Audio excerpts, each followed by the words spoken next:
Have you ever wondered what the real difference is between a good score on the IELTS speaking test and a great one?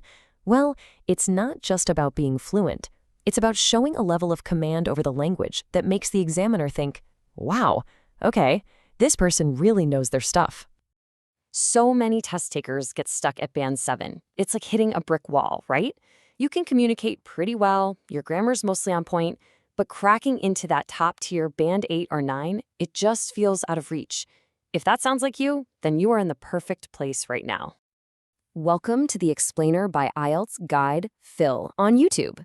So, how do you actually break through that wall? We're about to dive into some powerful advanced strategies from expert IELTS Guide Phil, specifically chosen to help you blast past that plateau. These aren't just little tips. They're serious linguistic techniques that signal true expertise. Okay, first things first, let's talk about a shift in mindset. IELTS Guide Phil really emphasizes this. To get past band 7, you have to move beyond just being fluent. The real goal here is to show off some genuine linguistic sophistication. It's about demonstrating a high-level command of English. So where do we kick things off? Well, with the absolute engine of your speech, your grammar. We're going to look at a few key techniques that don't just work. They really showcase an advanced understanding of sentence structure and will for sure make a huge impact on your score. First up is this fantastic tool called inversion. This is basically where you flip the usual subject-verb order of a sentence. Now, I know it might sound a little complicated, but it's an incredibly powerful way to add emphasis and a really formal, polished feel to what you're saying, especially in part 3.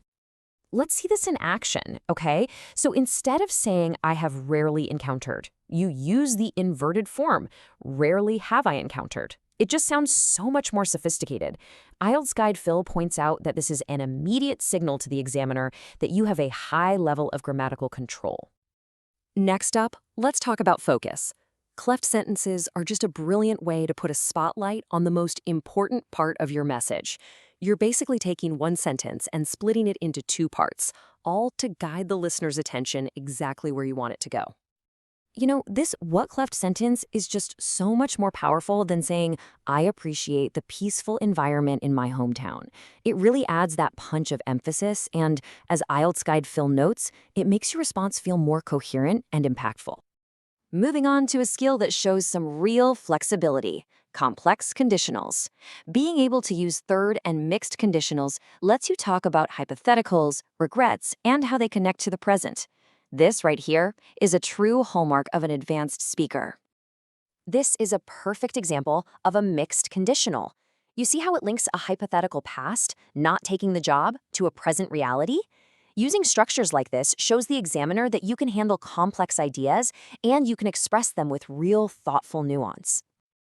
All right, so powerful grammar, that's one half of the equation. Now let's build on that with some advanced vocabulary. And look, this isn't about just dropping big words to sound smart. It's about using the right words with precision, with style. Okay, let's jump ahead to another key lexical tool from Phil's list, strategy number 6, which is all about the strategic use of idioms. Now be careful, using slang or super informal idioms can actually hurt your score. The key, as he points out, is to use semi-formal idioms that really fit the context, especially in that more academic discussion in part 3. An expression like a double-edged sword is perfect. It's widely understood, it conveys a complex idea, something with both pros and cons, and it keeps a formal tone. This is exactly how you boost your lexical variety the right way. Next up, and this one is absolutely critical for a high score, is strategy 8, paraphrasing. See, constantly repeating the same words over and over is a major red flag for the examiner. The ability to paraphrase, to say the same thing but using different words, shows you have a rich and flexible vocabulary. Just look at the difference here. I mean, I like traveling is okay, it's fine, but I have a passion for exploring new cultures that is miles ahead. It's more precise, it's way more expressive, and it just showcases a much stronger command of English. And now for our final strategy in this explainer, number 10, and this one might actually surprise you, self-correction. A lot of candidates think making a mistake and then correcting it is a weakness, but actually, when you do it skillfully, it's a sign of a very advanced speaker. This example shows it perfectly. that quick, smooth correction from technology to the more precise advancements in technology doesn't mess up the flow at all.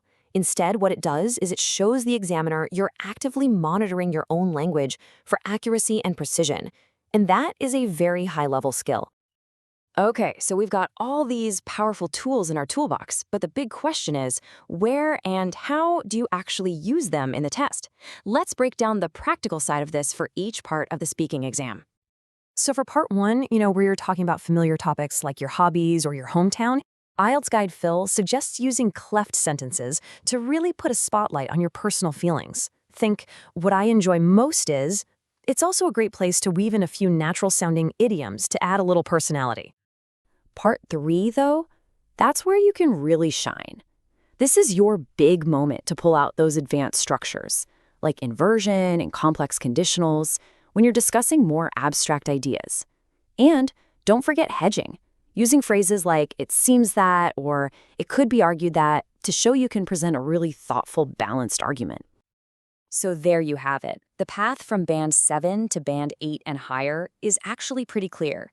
It's all about consciously and confidently weaving these sophisticated grammar and vocabulary techniques into your natural speech. And really, that's the ultimate takeaway here. This isn't about just memorizing tricks for the test. According to IELTS Guide Phil, it's about developing genuine linguistic control. And that control is what gives you the confidence you need to walk in there on test day and perform at your absolute best. Now, if you want to dive even deeper into this, you can read the original full blog post over at IELTSGuidePhil.com. You'll also find a ton more IELTS video explainers on his YouTube channel, some really in-depth episodes on his Spotify podcast, and great support in his Facebook community.